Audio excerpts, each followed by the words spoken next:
Hello બાળકો, સ્વાગત છે આપનું કિડ્સ લર્નિંગમાં। આજે આપણે ભણીશું ધોરણ 7નો ઇંગ્લિશ વિષય યુનિટ 1 વિનીસ સ્માઇલ એક્ટિવિટી 4। બાળકો, બાકીની એક્ટિવિટીના વિડીયોઝની લિંક્સ હું તમને ડિસ્ક્રિપ્શન બોક્સમાં આપી દઈશ, જેથી તમે બધા જ વિડીયોઝ જોઈ શકશો। બરાબર, તો હવે આપણે સ્ટાર્ટ કરીએ। એક્ટિવિટી 4।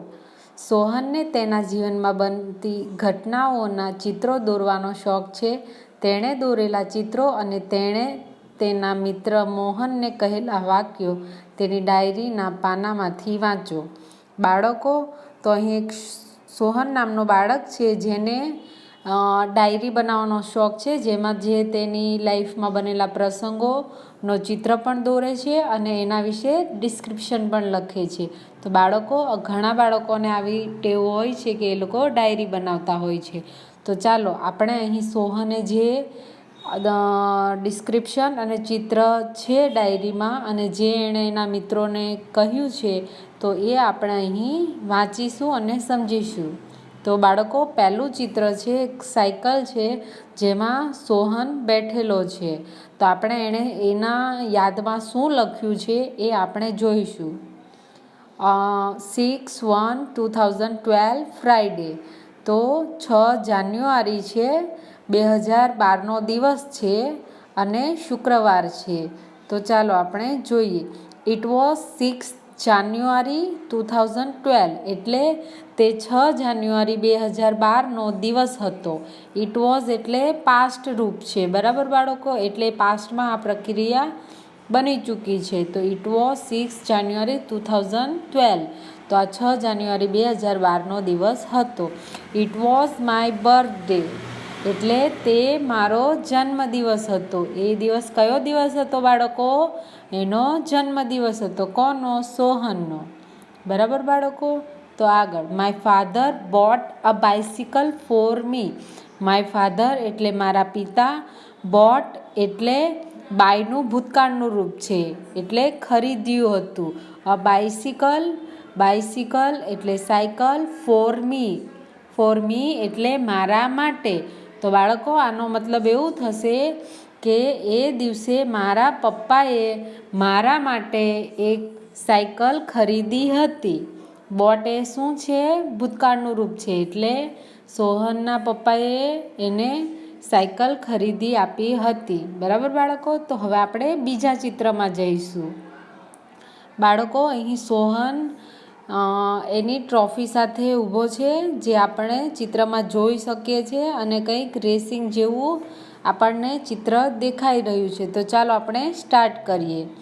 11/2/2012 સેટરડે, તો આ 11 ફેબ્રુઆરી 2012નો દિવસ છે અને શનિવાર છે। આઈ ટુક પાર્ટ ઇન બાઇસિકલ રેસ। આઈ એટલે હું, ટુક એટલે ટેકનું ભૂતકાળનું રૂપ છે, પાર્ટ એટલે ભાગ લેવો, in bicycle race. In bicycle race એટલે એક રેસિંગ કોમ્પિટિશન હતી, એમાં સોહને ભાગ લીધો હતો। આઈ વોન ધ સેકન્ડ પ્રાઇઝ। આઈ એટલે હું, વોન એટલે જીતવું, વોન એ વિનનું ભૂતકાળનું રૂપ છે બાળકો। ધ સેકન્ડ પ્રાઇઝ એટલે સેકન્ડ નંબરનું prize.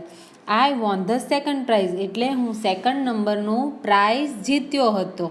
I also won this trophy. ચિત્રમાં આપણે જોઈ શકીએ છીએ જે ટ્રોફી લઈને સોહન ઊભો છે। તો આઈ ઓલ્સો એટલે હું, વોન ધીસ ટ્રોફી એટલે હું આ ટ્રોફી પણ જીત્યો હતો। બરાબર, તો વોન એ વિનનું ભૂતકાળનું રૂપ છે। તો ચાલો બાળકો, આપણે ત્રીજા ચિત્ર પર જઈએ।